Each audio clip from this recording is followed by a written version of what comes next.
Ia membuka lumbung kerajaan. Apa gunanya gandum di gudang bila rakyat lapar di jalanan, katanya. Rakyat mulai melihatnya bukan hanya sebagai penguasa, melainkan sebagai bapak bangsa. Namun di dalam dirinya tersimpan kegelisahan. Ia sering memandang kedua adiknya, Zhao Kuangyi dan Zhao Tingmei, dengan rasa waspada. Ia tahu tahta adalah api yang bisa membakar siapa saja yang menyentuhnya. Pada suatu malam ia berkata kepada menterinya, menyatukan negeri mungkin tugas yang berat, tetapi menjaga negeri agar tetap damai jauh lebih berat lagi. Bab 6, Senja yang misterius. Tahun 976, Kaisar Taizu berada di puncak kejayaannya. Namun ajal datang tiba-tiba. Ia wafat di istana Kaifeng pada usia 49 tahun. Kematian itu meninggalkan tanda tanya besar. Banyak yang percaya ia diracuni oleh adiknya sendiri, Zhao Kuangyi, yang kemudian naik tahta sebagai Kaisar Taizong. Ada pula yang mengatakan ajalnya datang alami. Sejarah tidak pernah benar-benar menjawab. Namun yang pasti, dinasti Song berdiri kokoh di atas pondasi yang ia bangun. 3 abad lebih dinasti itu bertahan. Dikenal sebagai zaman emas ilmu pengetahuan, sastra, dan seni.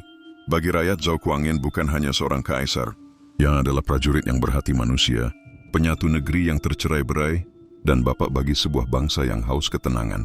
Epilog warisan abadi. Zhao Kuangyin, Kaisar Taizu dari Song, meninggalkan pesan abadi bahwa kekuatan sejati bukan hanya pada pedang, melainkan pada kebijaksanaan, kasih sayang, dan kemampuan melihat masa depan. Ia lahir sebagai bocah penunggang kuda kayu di Luoyang. Ia tumbuh sebagai jenderal pemberani dari Zhou. Ia wafat sebagai kaisar besar dari Tiongkok. Namun dalam hati rakyat, ia tetap hidup selamanya. Dikenang sebagai pemimpin yang menyatukan bangsa dengan jiwa seorang ayah. Warisan abadi Kaisar Taizu. Meskipun Kaisar Taizu dari Song hanya memerintah selama 16 tahun, jejak yang ia tinggalkan begitu dalam. Seolah langit sendiri menitipkan tugas kepadanya untuk mengembalikan keseimbangan dunia.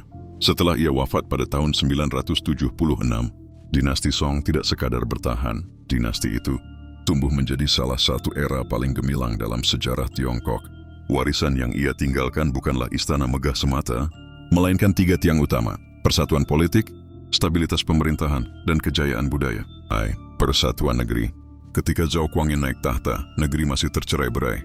Tetapi ia berhasil menyatukan sebagian besar wilayah Tiongkok melalui strategi yang penuh kehati-hatian. Negeri-negeri kecil yang dahulu berani menantang, kini tunduk bukan karena ditaklukkan secara brutal, tetapi karena dihormati. Bahkan setelah wafatnya, kebijakan ini tetap menjadi pedoman. Kaisar-kaisar Song sesudahnya melanjutkan politik, penggabungan negeri dengan cara diplomasi dan integrasi. Rakyat di selatan yang sebelumnya takut dikuasai, justru merasa aman di